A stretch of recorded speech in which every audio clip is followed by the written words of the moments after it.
وعلى آله وصحبه ومن تبعهم بإحسان إلى يوم الدين وسلم تسليما كثيرا. Assalamu alaikum wa rahmatullahi wa barakatuh, brothers. As the brother introduced, today I want to discuss some of the aspects of the life of one of the greatest Sahaba that ever lived, Omar ibn Khattab radiallahu anh. But as the title of this series is The Heroes of Islam, first of all I want to discuss why is it that we're going to discuss Omar ibn Khattab radiallahu anh, and what is it that makes a hero in the first place? Yeah.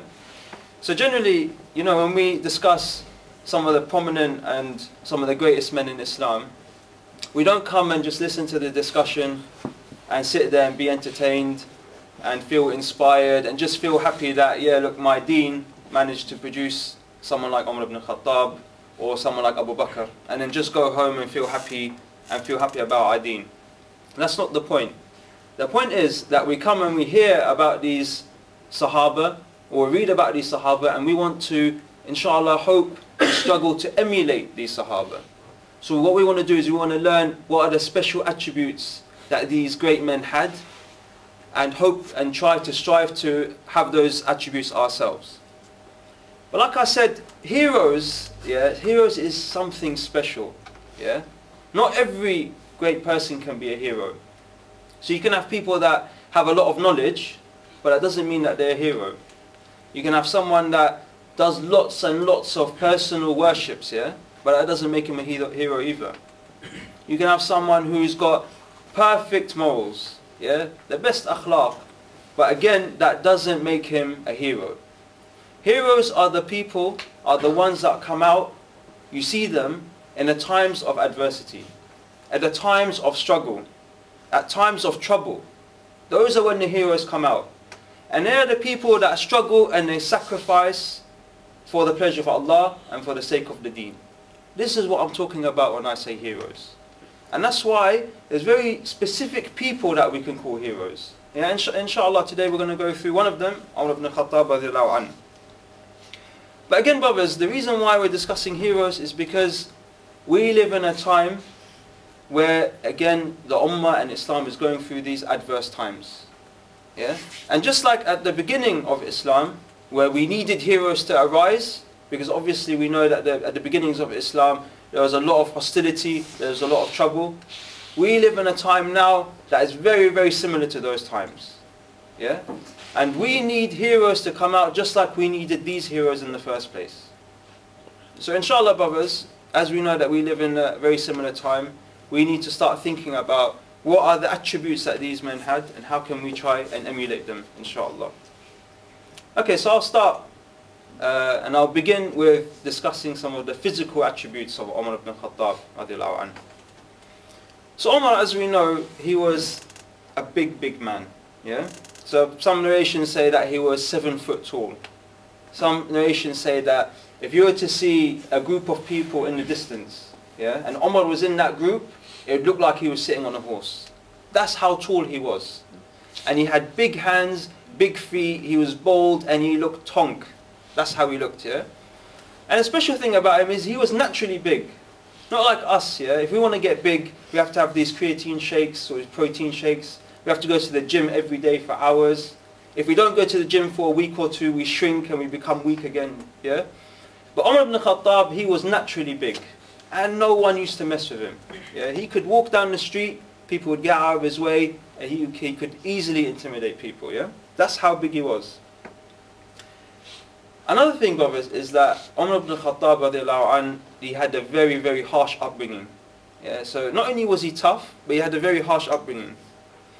And when he became Muslim and when he became Khalif, he used to sometimes remember his harsh upbringing. And he used to particularly remember how his father used to treat him. So when he was young, he used to work with his father on the farm, yeah? And they used to tend to the sheep and the goats and stuff. And his father used to make him look after his sheep and goats and all the family sheep and goats as well. So his paternal aunts as well. So he used to have to look after all of the livestock. And his father used to work him until he exhausted him or until he fell over. And if he fell over, his father would lash him, yeah? So Umar ibn Khattab, he grew up in a very, very harsh upbringing. And the third thing about him, brothers, is that he was special as well, because in the time of the Quraysh in Mecca, he was one of the very few people that was literate. Yeah, there were very few people at that time that were literate, and he was one of them. And he also had a very, very high standing in society, because his grandfather was one of the sort of judges in Mecca. So people used to look up to him. And people used to come up to Omar ibn Khattab radiallahu anhu, and like ask his opinion on certain issues and stuff. So he was strong, he was disciplined, he was eloquent, he was literate, he was intelligent, he was well spoken. Basically, Omar ibn Khattab was the full package. Yeah, he was a really, he's a great man. But as we know, before he became a Muslim, he showed and had great enmity towards Islam and Rasul sallallahu alaihi wasallam in particular. And the reason for this, brothers, is because Omar was very, very proud, and he held very tightly to his beliefs. Yeah, he was a man that was very, very straightforward back in those days. Yeah, he believed in his gods and his religions and his culture, and he would hold on to it very tightly. So when he saw Islam and Rasul sallallahu alaihi wasallam coming and threatening that, yeah, cussing that and showing the falsehood in that, he got very angry, yeah, and he showed lots and lots of enmity towards Islam. And there's a very famous example of what he used to do. He had this Muslim slave girl that he used to torture. And when I say torture, I mean relentlessly torture, yeah. So he used to basically just whip her and lash her all day long. And he had so much enmity towards her, yeah, that when he stopped lashing her, because he got tired, he'd actually remind her and tell her, I haven't stopped torturing you because I have mercy on you. I've stopped torturing you because I'm tired. And when I get my breath back and when I get my energy back, I'm going to come back and I'm going to whip you even more. So he really, really had enmity towards Islam and Muslims. But brothers, as we know, Umar ibn Khattab converted and he became one of the greatest Muslims that ever lived. So what I want to do now is I want to discuss in a bit of detail how this transformation occurred. How did he go from someone who was so indulged in kufr to become a Muslim in the first place? And brothers, this all started a bit before he converted, yeah? And what he noticed one day is he saw a lot of Muslims leaving Mecca. And they were going to Abyssinia to escape the persecution and the oppression that they were facing.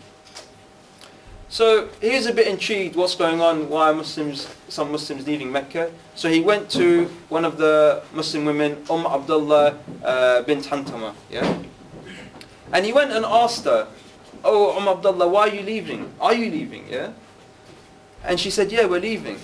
And he said, how come? And she said, because we've had enough of your oppression and your persecution. And we're going to hold on to the truth and we're going to go into the lands of Allah until Allah gives us a way out. And he said something shocking that shocked her at this time, yeah? And he said, oh Abdullah, may Allah be with you.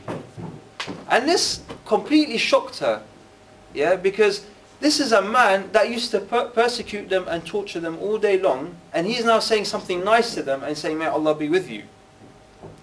So she went back home, and her husband came back from running some errands, yeah? And she was quite happy, yeah? So she told him what had happened.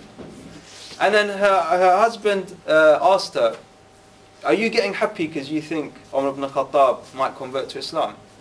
And she said, yeah, this is what he said, maybe he'll convert.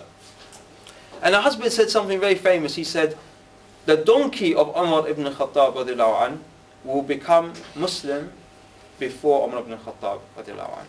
Yeah, that was the depths of how mashed Umar ibn Khattab was, how much he held on to the kufr at that time, yeah? But the interesting thing about this little incident is that it shows that Umar ibn Khattab radiallahu anh's heart was softened by the resolve of Abdullah. And this is the key thing here, yeah? Because Umar ibn Khattab radiallahu anh was the kind of person that held on to his beliefs.